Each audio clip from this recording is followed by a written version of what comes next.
The fluorescent lights of Walmart cast their familiar harsh glow across the crowded aisles as Robert Thompson navigated through the store with his white cane, tapping methodically against the linoleum floor. At 67 years old, Robert had been blind for the past 8 years, ever since an IED explosion in Afghanistan during his final tour of duty had stolen his sight forever. But he had never let his disability define him or limit his independence. What Robert couldn't see was the group of 5 teenagers lurking near the electronics section, their eyes following his every movement with cruel amusement. These weren't just ordinary kids having fun.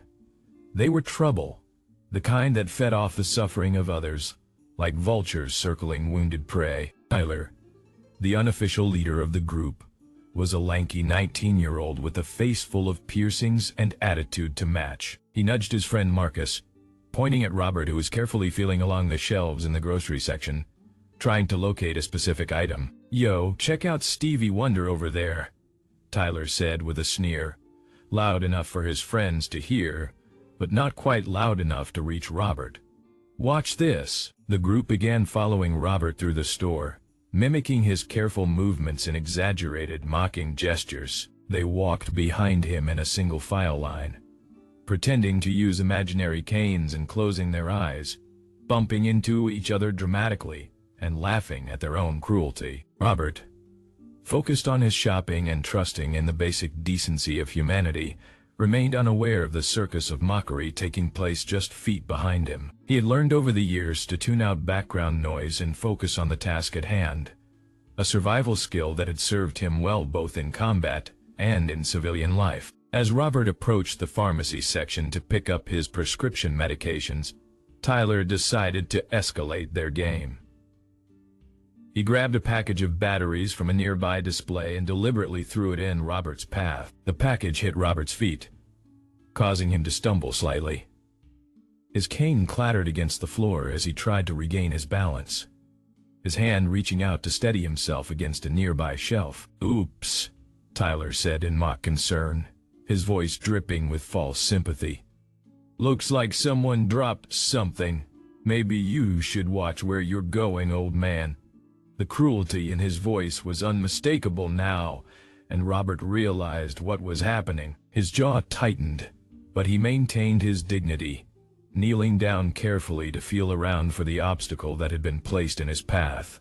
"Yeah, maybe get some glasses," Marcus chimed in, causing the entire group to erupt in laughter. "Oh wait, I don't think glasses are gonna help this one." Other shoppers began to notice the commotion, but most looked away uncomfortably, not wanting to get involved. This was the bystander effect in full display, the tendency for people to assume someone else will intervene, leaving the victim to face their tormentors alone. But Robert Thompson was not just any victim. He was a decorated combat veteran who had served 3 tours of duty, a man who had stared death in the face more times than these kids had years on Earth. More importantly, he was the father of someone who didn't take kindly to people messing with family.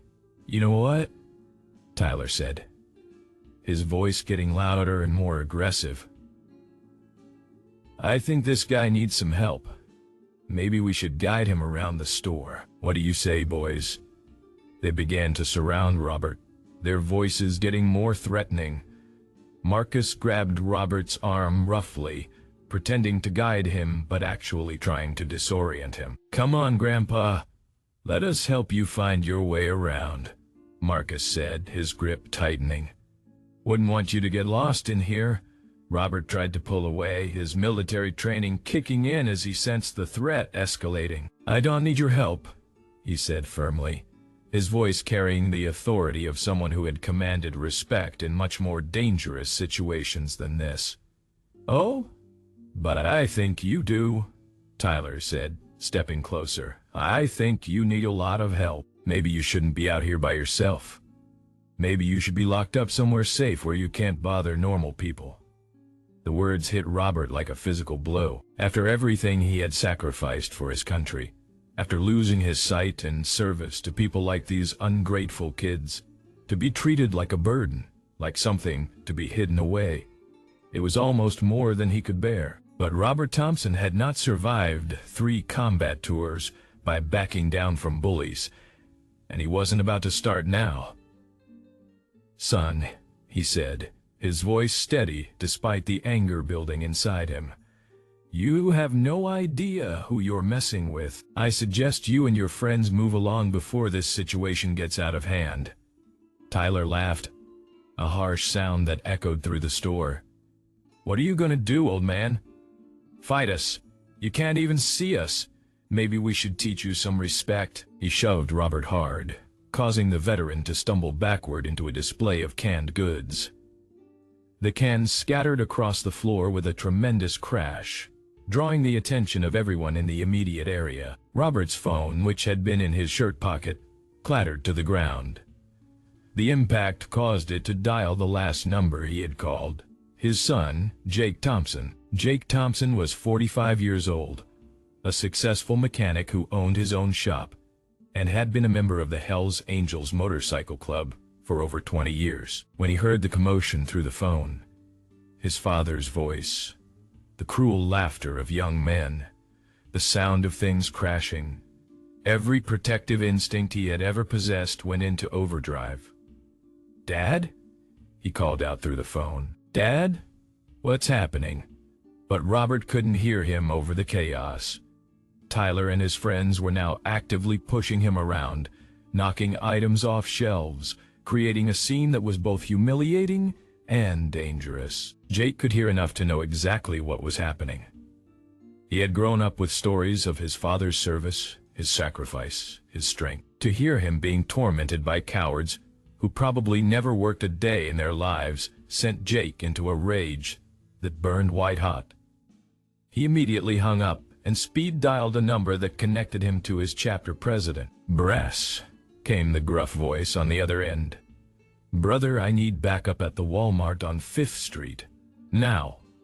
Someone's messing with my dad." That was all that needed to be said. In the world of the Hells Angels, family is everything. An attack on one member's family is an attack on the entire brotherhood. Brass immediately put out the call to every member within a 50-mile radius. "Church is in session, brothers," Brass announced over the club radio frequency. "Jake's dad is in trouble. Walmart on 5th Street. Everyone who can ride, ride now." Back at Walmart, the situation was escalating rapidly. Tyler had become emboldened by Robert's apparent helplessness and the lack of intervention from other shoppers. He grabbed Robert's cane and held it above his head like a trophy. "Look at this, guys," Tyler announced loudly. "I got myself a souvenir. Maybe I should keep this. Teach him a lesson about coming into stores where he doesn't belong." The humiliation was complete. Robert stood there, surrounded by his tormentors, unable to navigate without his cane, while shoppers pretended not to see what was happening. It was a moment that would have broken a lesser man. But Robert Thompson had been forged in the fires of combat, and he had not survived this long by giving up when things got tough. He stood straighter, squaring his shoulders with the bearing of the soldier he had always been. "Son," he said quietly, "you're making the biggest mistake of your young life." Tyler laughed again. "Yeah? And what's an old blind man gonna do about it?" That was when they heard it. A sound that started as a distant rumble like thunder on the horizon. But it was getting closer, and it was getting louder, much louder. The unmistakable roar of motorcycle engines, dozens of them, all heading in the same direction. Customers near the front of the store began looking out the windows, their faces showing confusion and then amazement as the parking lot began to fill with motorcycles. Big motorcycles, Harleys with riders wearing leather vests bearing the distinctive winged skull of the Hells Angels. Jake had arrived first, his bike sliding to a stop near the entrance with a screech of tires on asphalt. But he wasn't alone. Behind him came wave after wave of motorcycles, their riders all wearing the same colors, all with the same grim expressions on their faces. These weren't weekend warriors or posers playing dress-up. These were real bikers, men who had lived hard lives and had no patience for bullies who picked on the innocent. They ranged in age from their 20s to their 60s, but they all shared the same code: protect family, protect each other, and show no mercy to those who violate that code. The sound of 50 Harley-Davidson motorcycles rumbling in the parking lot was like nothing most of the Walmart shoppers had ever heard.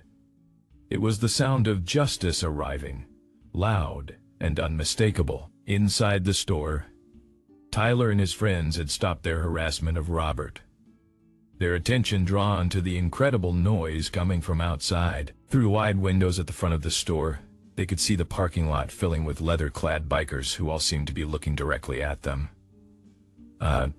Tyler, Marcus said nervously, maybe we should get out of here. But Tyler, high on the power trip of tormenting Robert, was too stupid to recognize the danger approaching. "Relax," he said, though his voice had lost some of its earlier confidence. "What are a bunch of old bikers gonna do? This is America. They can't touch us." That was when Jake Thompson walked through the automatic doors. Jake was not an imposing man in terms of height, maybe 5'10", but there was something about him that commanded immediate respect. Maybe it was the way he carried himself, like a man who had seen things and done things that most people couldn't imagine. Maybe it was the scars on his hands that spoke of years of hard work and harder living. Or maybe it was the patch on his leather vest that identified him as a full member of the most notorious motorcycle club in America. His eyes scanned the store until they found his father, still surrounded by the group of teenagers, his cane still in Tyler's hands. Jake walked toward them with purpose, his boots echoing on the linoleum floor. He didn't run. He didn't shout. He just walked with the quiet confidence of a man who knew exactly what he was going to do. "Dad?" he called out when he was close enough for Robert to hear. "You okay?" The relief in Robert's voice was palpable. "Jake, how did you—" "Your phone called me," Jake explained, still walking toward the group. "I heard everything." Tyler, finally beginning to understand that he might be in serious trouble, tried to maintain his bravado. "Look, we were just having some fun with the old guy. No harm done." Jake stopped about 6 feet away from Tyler, close enough to speak quietly, but far enough to maintain tactical distance. His eyes, cold and calculating, fixed on the young man holding his father's cane. "Fun?" Jake repeated, his voice barely above a whisper. "You call tormenting a disabled veteran fun? Hey man, we didn't know he was a veteran," Marcus said, trying to back away from the confrontation. "We were just messing around." "So that makes it better?" Jake asked. "If he wasn't a veteran, that would make it okay to abuse a blind man?" The question hung in the air like a challenge. Tyler, realizing he was losing control of the situation, made the worst possible decision he could have made. He raised Robert's cane like a weapon. "Back off, biker boy." Tyler snarled, "This ain't your business." That was when the rest of the Hell's Angels walked in. They came through the doors in groups of 3 and 4, their boots creating a rhythm like a military march. Brass led the first group, a massive man with arms like tree trunks and a beard that reached his chest. Behind him came Razor, Iron Mike, Thunder, and dozens of others, all bearing the colors that struck fear into the hearts of anyone stupid enough to cross them. The teenagers found themselves completely surrounded by men who looked like they had stepped out of their worst nightmares. These weren't the sanitized bikers from movies or TV shows. These were real outlaws, men who had chosen to live outside the boundaries of polite society, and who had no patience for the kind of cruelty they were witnessing. "Tyler," Marcus whispered urgently, "we need to go. Now." But they were trapped. The bikers had positioned themselves at all the exits, and more were still coming in. The Walmart had effectively become a fortress, with the bullies trapped inside with 50 very angry members of the most dangerous motorcycle club in America. Jake extended his hand toward Tyler. "Give me my father's cane, now." Tyler looked around desperately, seeing nothing but leather and denim and the kind of men who had probably forgotten more about violence than he would ever know. His hands shaking, he handed over the cane. Jake took it gently and walked over to his father, placing it carefully in Robert's hands. "You okay, Dad?" he asked softly. Robert gripped the cane tightly, his dignity restored. "I am now, son." Jake turned back to Tyler and his friends, who were now pressed together in a tight group, surrounded by bikers who seemed to tower over them, despite some of the teenagers being reasonably tall. "Now," Jake said, his voice carrying to every corner of the store, "here's what's going to happen. You're going to apologize to my father. You're going to mean it. And then you're going to walk out of here and never ever mess with innocent people again." Tyler opened his mouth to protest, but Brass stepped forward, and the sheer size of the man made Tyler's words die in his throat. "I don't think you understand the situation you're in, boy," Brass growled. "You messed with the wrong family's father. Now you can do this easy, or you can do this hard. But either way, you're gonna show this man the respect he deserves." The store had gone completely silent, except for the low rumble of motorcycle engines outside. Other shoppers had moved to safe distances, some filming with their phones, others just watching in amazement as justice unfolded before their eyes. Tyler, faced with the reality of his situation, broke down completely, tears streaming down his face. He approached Robert with shaking legs. "Sir," he stammered, "I'm sorry. I'm really, really sorry. I don't know what got into me. Please forgive me." His friends followed suit, each offering their own tearful apologies to the man they had tormented just minutes before. Robert, showing the kind of grace that comes from true strength, nodded his acceptance. "Son," he said to Tyler, "you made a mistake today. A big one. But mistakes can be learning experiences if you're smart enough to learn from them." Jake looked at each of the teenagers in turn. "My father is giving you something you don't deserve, mercy. If I ever hear about any of you bothering innocent people again, if I even hear rumors about you causing trouble, we'll have this conversation again. And next time it won't be in a public place where we have to mind our manners." The message was crystal clear. The teenagers nodded frantically, understanding that they had been given a second chance they were unlikely to get again.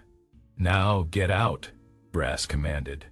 "And don't let us see your faces around here again." The group of former bullies practically ran for the exit, pushing past the wall of bikers who parted just enough to let them through. They stumbled into the parking lot, where the sight of 50 motorcycles arranged in perfect formation drove home the reality of just how close they had come to serious trouble. Tyler and his friends got into their car and drove away as fast as legally possible, the roar of the Harley engines behind them serving as a final reminder of the lesson they had learned that day. Back inside the store, Jake helped his father gather the items he had been shopping for.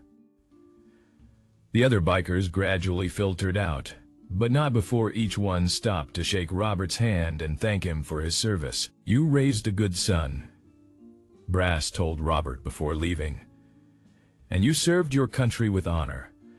Anyone ever gives you trouble again, you just call. We'll be there." As father and son walked toward the checkout counter, Jake couldn't help but smile. "You know, Dad, I think those kids learned something important today," Robert chuckled.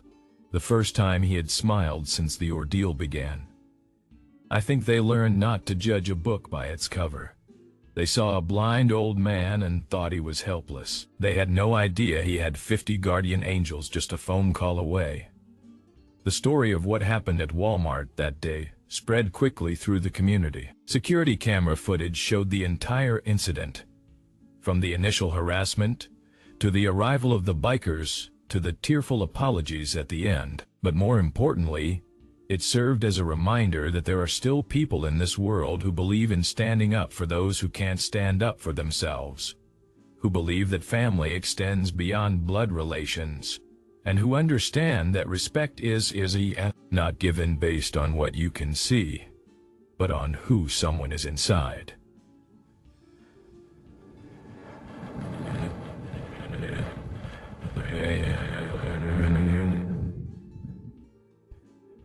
Tyler and his friends never bothered another innocent person again.